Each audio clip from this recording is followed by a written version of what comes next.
indivíduo a partir do ideal de eu, onde o Freud vai falar que na interiorização de valores, interiorização da lei, interiorização de palavras, interiorização de significantes que vem desde o outro. Então, uma boa teoria do sujeito, ela permite que a gente distinga esse sujeito na sua dimensão psicológica do sujeito do conhecimento e ainda contribui, eventualmente, para a gente pensar a gênese social do que a gente chama de indivíduo. O indivíduo é uma categoria da teoria social. Tudo bem? Bom, seu diagnóstico. O que ele vai alocar para tentar resolver esse problema? Lembra o que eu falei ontem, Lacan, depois da sua tese em psiquiatria, ele vai estudar uma série de autores alemães com um corte russo. Ele vai estudar Hegel com Kojève. E vamos entrar um pouco nisso, né? Estudando a gênese da consciência, a teoria hegeliana da gênese da consciência, ele saca que a gênese da consciência deve ser pensada numa espécie de simultaneidade, né? De sincronia, né? Entre as formas históricas da consciência, né? que vão mudando, da modernidade para a nossa época, do início da modernidade para a nossa época, da antiguidade para o período medieval.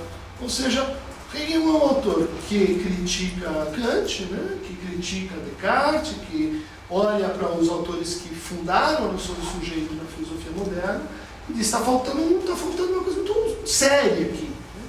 Todos esses autores pensaram, né, um sujeito do conhecimento, mas não pensaram que o sujeito do conhecimento é ele mesmo, sujeito histórico, sujeito no, portanto, tempo.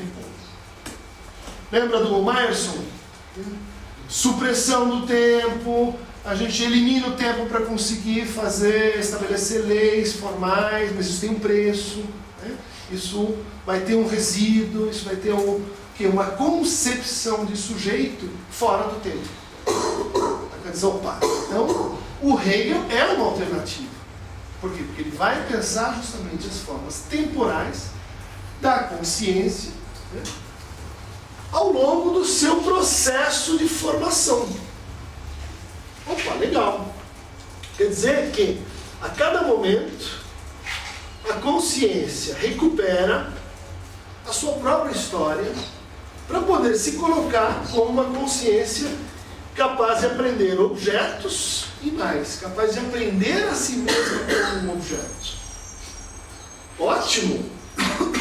Quer dizer, capaz de aprender objetos, é a consciência cognitiva, né? Capaz de representar bem os objetos, e ao mesmo tempo capaz de representar-se a si mesmo, representando ou conhecendo esses objetos. Cruza as duas dimensões, tensiona as duas dimensões, mas as distingue, não as confunde. O movimento do sujeito, da consciência, por Hegel, no tempo, se dá pela tensão justamente entre essas duas formas, né? Da consciência para si e da consciência em si. Ok, então nós temos aí uma história, né, diz o Kojève, que poderia ser sintetizada da seguinte maneira: para que esse sujeito se transforme com o tempo, no tempo, ao longo do tempo, nós temos que pensá-lo fundamentalmente como o quê? Uma negatividade. Ideia que vai iluminar o Sartre, que vai aparecer em toda a tradição fenomenológica francesa, Merleau-Ponty, e que vai ser muito bem recebida pelos teóricos marxistas. Ou seja, todos os que estavam querendo uma alternativa ao positivismo, veem nesse caminho uma alternativa bastante razoável. Ou seja, pensar o sujeito é pensar o sujeito no tempo, né, e pensar o sujeito como negatividade. Ok. Pensá-lo como a negatividade, vamos dizer assim, isso seria o lado identidade. Né? Se eu tivesse que fazer do sujeito uma identidade, qual seria o atributo desse ente? Qual seria o atributo desse ser? É um atributo de que ele é capaz de negação, que ele é negatividade. Qual é o ato? Qual é a identificação? Voltando naquela diferença entre identidade e identificação. Qual é o ato correspondente a essa identidade? Bom, o ato que tem que ser um ato do quê? De uma atividade negadora, né? Uma atividade em que ele sai de si e nega então as suas próprias representações, na atividade crítica, né? Será que eu estou vendo realmente aquilo que eu estou vendo? Ou a sua própria experiência de saber, né? Sei, mas não acredito naquilo que eu sei nesse momento. Né? Toda a reflexividade ela tem que ver com a aplicação desse sentido de negatividade numa ação negadora.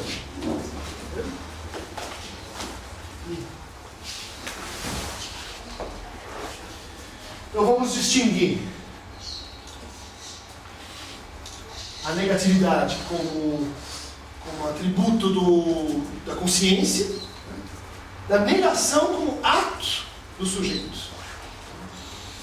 E essa negação, diz o Kojève, ela se dá em 3 grandes atividades fundamentais que constituem historicamente o sujeito como tal. A primeira dessas atividades é a linguagem. Vocês veem, o tema da linguagem não chega no Lacan apenas pelo Lévi-Strauss, apenas pelo estruturalismo, apenas pelo Saussure nos anos 50. Ele vai encontrar o Lévi-Strauss e o estruturalismo porque já lá atrás ele tinha ouvido do Kojève que a atividade da linguagem é uma forma da gente negar a coisa, negar o outro, negar a si mesmo, negar as representações que se tem no mundo e assim por diante. A atividade da linguagem é, portanto, um dos modos de simbolização. Bom, mas não é o único. Depois da linguagem, há um segundo modo, que é o trabalho. Quando a gente trabalha, a gente transforma os objetos. E essa transformação dos objetos, transformação do outro, transformação do mundo, é uma atividade de negação. O mundo deixa de estar como estava, uma árvore deixa de ser uma árvore e passa a ser uma cadeira, uma canoa. Tudo bem? A terceira atividade fundamental de negação é justamente o desejo. Ou seja, quando eu desejo, eu viso um objeto que é ao mesmo tempo, nesse ato, em jogo ao mesmo tempo, a negativização desse objeto. Daí uma associação inicial que vai ficar para o resto da conversa, né, no Lacan, entre desejo e falta. Por quê? Vocês lembram da ideia de que a identificação, os atos de negação, eles não apreendem a totalidade da identidade do objeto. Lembra? Você passa do andar de baixo para o andar de cima. Tem um resíduo. Essa não apreensão total, esse resíduo, né, é justamente o que falta ao objeto para que ele se tornasse de fato um objeto empírico para o desejo. Com isso, Lacan faz uma revolução, ao mesmo tempo extremamente clínica e epistemológica na teoria psicanalítica do desejo.